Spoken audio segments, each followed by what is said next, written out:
Olá, bem-vindos ao BDP Podcast, um espaço de reflexão sobre temas económicos e monetários do Banco de Portugal.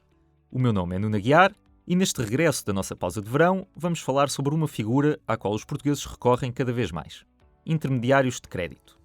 Os números mostram que eles estão a multiplicar e já têm um peso relevante na concessão de crédito em Portugal, simplificando a vida a muitas famílias que pretendem pedir um empréstimo. No entanto, este ecossistema não é perfeito e o Banco de Portugal tem identificado algumas áreas que merecem atenção e atuação. Felizmente, temos hoje connosco o convidado ideal para nos falar sobre este assunto: Ricardo Oliveira Sousa, diretor do Departamento de Supervisão Comportamental. Muito bem-vindo, Ricardo. Bom dia, Nuno. A forma mais fácil de começarmos esta conversa é pedir-te para nos explicares o que é um intermediário de crédito. Muito bem. Um intermediário de crédito é alguém, que pode ser uma pessoa ou uma empresa, que está autorizado pelo Banco de Portugal para ajudar no processo de concessão de crédito.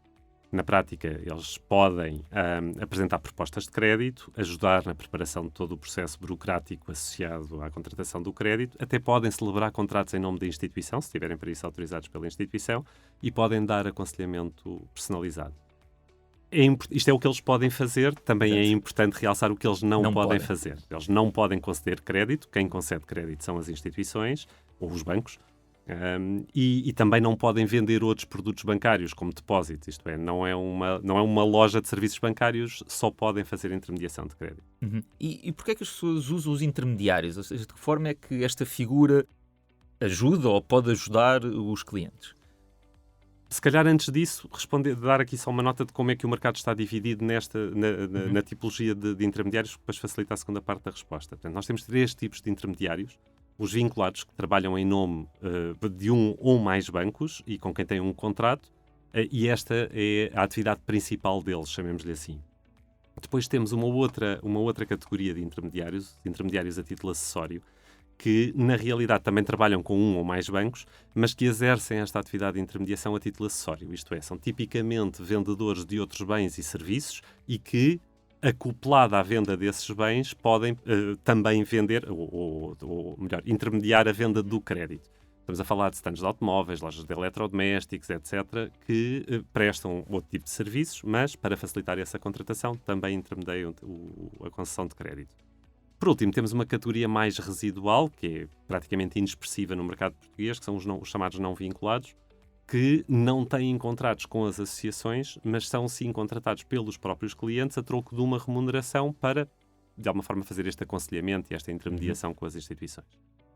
Perguntavas-me porque é que as pessoas recorrem a intermediários. Exato. Bem, desde logo porque poupam tempo. Porque ao invés de irem a vários bancos tentar obter a melhor proposta de crédito, têm um sítio que, à partida, pelo menos naqueles casos em que têm mais do que uma entidade que representam, conseguem angariar várias propostas ao mesmo tempo, e isto permite-lhes, naturalmente, poupar tempo nas deslocações e nos contactos que fazem.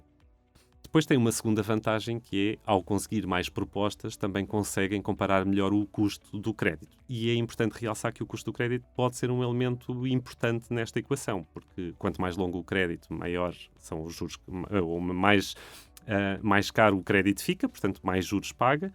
E, portanto, num contrato em que eu quero comprar um bem, um carro, o que quer que seja, ou seja qual for o tipo de bem, o peso do crédito no fim do contrato pode ser aqui expressivo. Portanto, a segunda grande vantagem é ter mais propostas que permitam comparar este custo de crédito. Depois dão um apoio burocrático muito grande na tramitação toda, na recolha dos papéis associados à contratação do crédito, a lidar com o banco, e, portanto, fazem todo esse papel em representação das duas partes.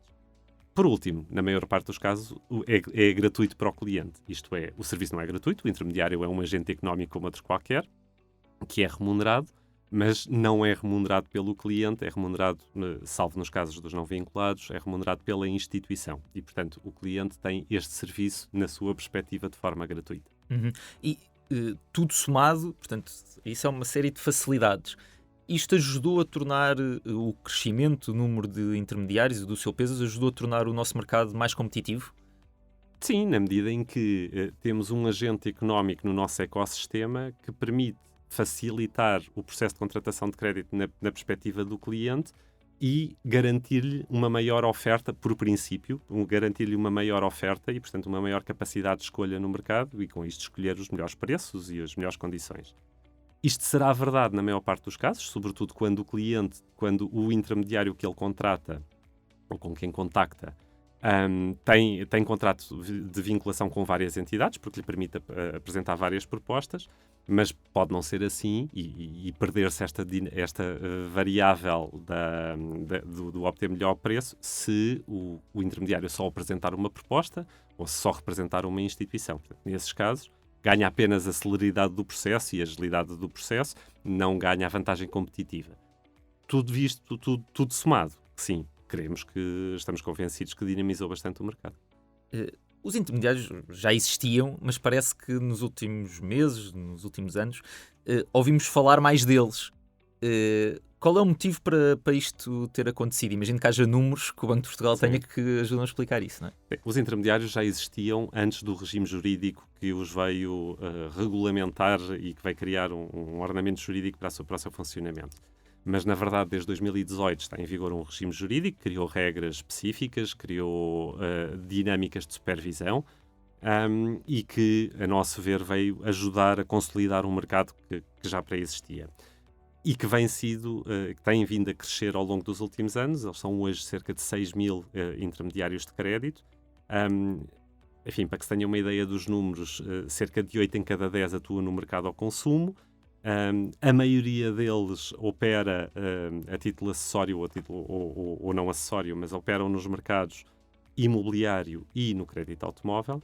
E para que se tenha uma noção do que é o peso a representatividade do papel dos intermediários no processo de comercialização, em 2024, no crédito à habitação, representaram cerca de 57% do montante de crédito contratado, no crédito ao consumo, cerca de metade. Dentro do crédito ao consumo, destaca-se claramente no crédito automóvel, onde representaram, em 2024, cerca de 83% do mercado. É um peso muito significativo.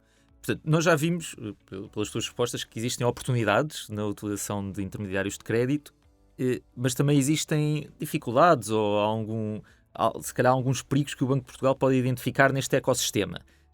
Podes-nos falar um pouco sobre isso e até é útil para as pessoas estarem mais alerta? Sim, no geral é um mercado que funciona e é um mercado bastante dinâmico e em crescimento, como vemos, o que também traduz, de alguma forma, que os consumidores estão cada vez mais sensibilizados para a importância e vantagens da utilização deste tipo de agente económico. Mas envolvidos 8 anos de implementação de um regime, claro que conseguimos identificar oportunidades de melhoria. Eu, se calhar, sintetizaria aqui 3 grandes áreas. Uma primeira que se relaciona muito com ainda continuamos a identificar um conjunto significativo ou relevante de incumprimentos do quadro legal, designadamente ao nível dos deveres de informação e da informação que é prestada ao cliente. Publicidade, por exemplo. E isto deve-se essencialmente a 2 fatores. Por um lado, a complexidade da regulamentação, porque fomos pioneiros nesta matéria, mesmo enfim, no nível de exigência, e criámos um regime que estava muito modelado ainda à luz daquilo que era o regime das instituições de crédito, que tem uma dimensão completamente diferente. Mas, portanto, é um regime bastante complexo e a realidade não é tão complexa assim. É preciso recordarmos que cerca de 60% dos intermediários exercem a sua atividade a título acessório, ou seja, não é a sua profissão principal, esta é uma profissão acessória. E depois estamos a falar, na grande maioria dos casos, de microempresas, pequenas lojas que não estão preparadas para dar resposta a uma exigência tão grande. Só para que se tenha uma ideia, em 2024 o Banco de Portugal recebeu mais de 7 mil pedidos de atualização de registro. Ou seja, as variáveis de registro são tantas que obrigam os intermediários a estar permanentemente a fazer solicitações e a estar em cima desta obrigação que têm para com o Banco de Portugal. E, portanto, claramente um dos temas que temos que endereçar com alguma frontalidade é alguma desburocratização e alguma simplificação do processo regulatório de supervisão. Depois, enfim, uma segunda dinâmica que nós também identificamos como um risco em que temos que trabalhar e que temos que investir é tornar as regras de remuneração mais transparentes. Creio que falta alguma consciencialização do mercado que, apesar do serviço ser gratuito para o cliente e obrigatoriamente gratuito, portanto isto não é uma vantagem competitiva do intermediário A ou B, é uma imposição de lei. No caso dos intermediários vinculados e não acessórios, existe uma falta de consciência sobre a remuneração que eles recebem dos mutuantes e é muito importante que esta remuneração que seja clara, transparente para o consumidor, até porque quando o mutuante oferece várias propostas de crédito e eventualmente possa estar a fazer pressão sobre uma ou sobre outra, o cliente tenha noção de que também essa pressão pode advir da remuneração que está a ser paga. E é uma dúvida que as pessoas têm, que é como é que este serviço é gratuito, onde é que vem a remuneração do intermediário? Esta informação sobre a remuneração é suposto vir, ou deve vir, refletida naquilo que é a FINE e a FIN do crédito que for contratado. Portanto, aquele documento contratual que sintetiza as condições do crédito. E, portanto, há aqui uma margem de trabalharmos a forma como eles são remunerados e assegurar que essa informação é transparente para o mercado. Por último, também uma dimensão que eu já aludi anteriormente, que também nos parece importante. Apesar de um intermediário poder trabalhar com muitas entidades, os intermediários não estão vinculados a apresentar tantas propostas quanto os contratos que têm, nem tão pouco um número mínimo de propostas. E isto, apesar de não termos evidência que exista um enviesamento do mercado, é claramente fomentador de uma escolha do mutuante que não é transparente nem é clara para o cliente. Isto é, eu como cliente quero ir contratar um crédito, não digo que queira ter 20 propostas, até porque recolher e preparar as 20 propostas pode demorar muito tempo ao intermediário, mas pelo menos um número mínimo de propostas quero ver para poder comparar os preços. E essa obrigação legal não está vertida na lei e nós gostaríamos muito que viesse a estar. E até agora, já vamos se calhar mais ao médio prazo, mas o Banco de Portugal tem atuado de que forma para tentar mitigar alguns destes riscos? O que é que temos tentado fazer? Nós, desde logo, atuamos ao nível da fiscalização, como atuamos com todas as entidades nossas supervisionadas, seja ao nível da realização de inspeções aos estabelecimentos e aos sites, para assegurar que têm a informação necessária.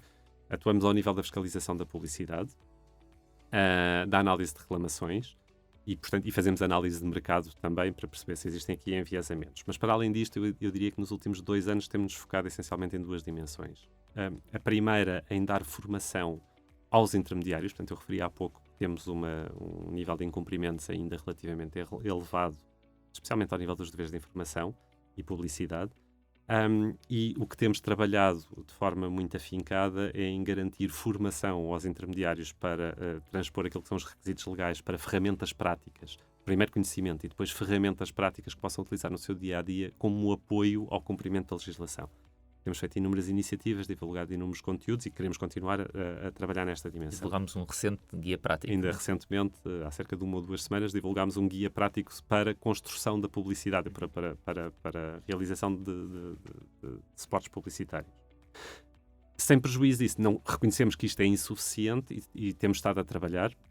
Estamos neste momento numa fase adiantada do processo, de trabalhar uma proposta de alteração legislativa que apresentaremos ao legislador para cobrir aquelas outras dimensões que eu referi há pouco. E vamos então à proposta, a revisão do regime jurídico dos intermediários de crédito.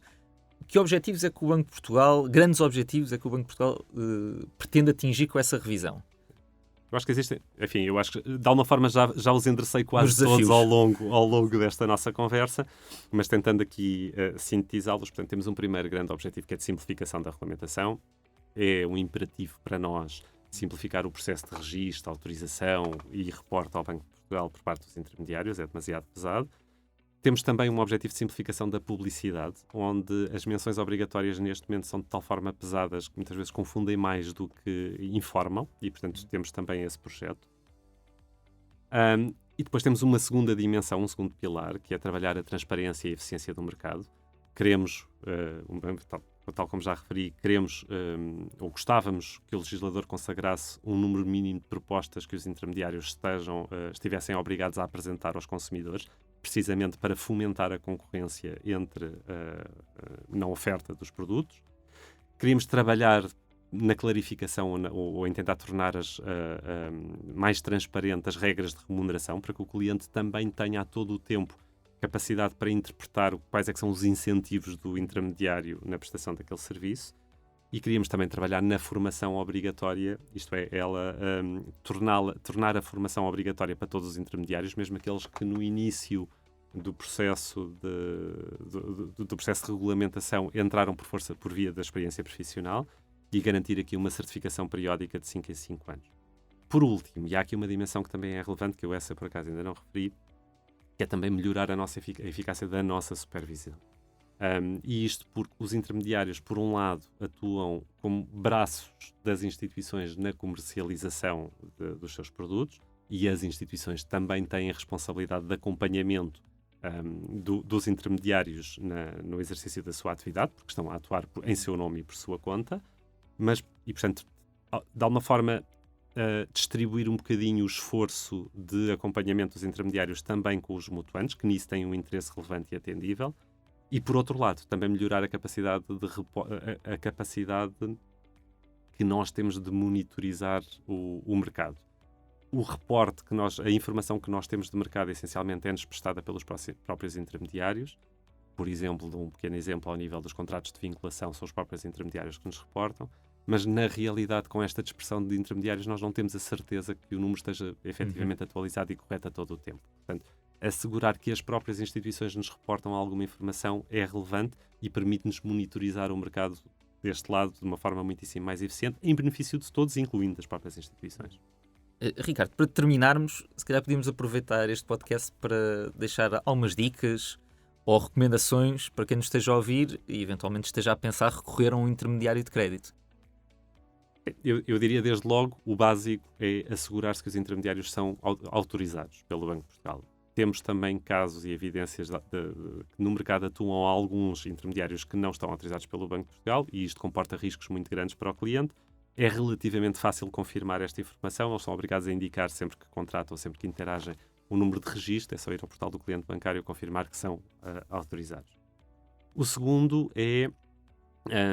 conselho que eu daria é assumir que o intermediário lhes facilita o trabalho, que lhes permite obter melhores preços, mas não dar isso por adquirido. Isto é, o intermediário só lhes garante o melhor preço e melhores condições se, como qualquer agente económico, lhe apresentar várias propostas alternativas e concorrentes entre si. E, portanto, se aquele intermediário apenas lhe está a apresentar uma proposta, peça mais. Se o intermediário não tem mais do que um contrato de vinculação, consulte outros ou consulte a própria instituição.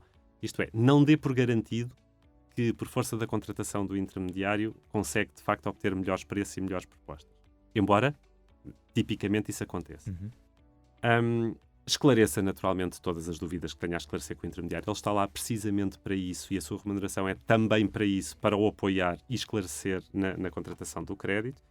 E, por último, enfim, no caso, salvo se estiver a contratar um intermediário não vinculado, não pague pelo serviço, porque é proibido por lei ele receber das duas partes. Não é? Se está a receber pelo mutuante, não faz sentido e a lei não permite que receba também pelo consumidor. Só aqui um pequeno exemplo, talvez para ilustrar isto de forma um bocadinho mais clara, pegando naquilo que é o mercado mais representativo do mercado de crédito automóvel, todos nós já fomos a um stand de automóveis, todos nós já fomos comprar um automóvel e, tipicamente, o stand de automóveis, seja de novo ou seja de usado, oferece para nos apresentar uma proposta de crédito. Aceite-a, como é natural, mas não se fique por ela. Peça outras propostas de outros mutuantes se o stand o tiver, se não, consulte outros bancos. Mesmo que no final acabe a contratar com aquele intermediário, pelo menos conseguiu negociar aquele preço também, que é uma parcela relevante do custo final do produto que vai adquirir. Ricardo, obrigado por nos ajudares a compreender melhor a importância que os intermediários de crédito já conquistaram no mercado e que pontos ainda é importante melhorar. Continuaremos certamente a ouvir falar deste tema nos próximos tempos. Muito obrigado também a quem nos esteve a ouvir. Toda a informação e alertas referidos ao longo desta conversa podem ser consultados em bportugal.pt. Siga-nos também no LinkedIn, Instagram e Blue Sky. Até breve.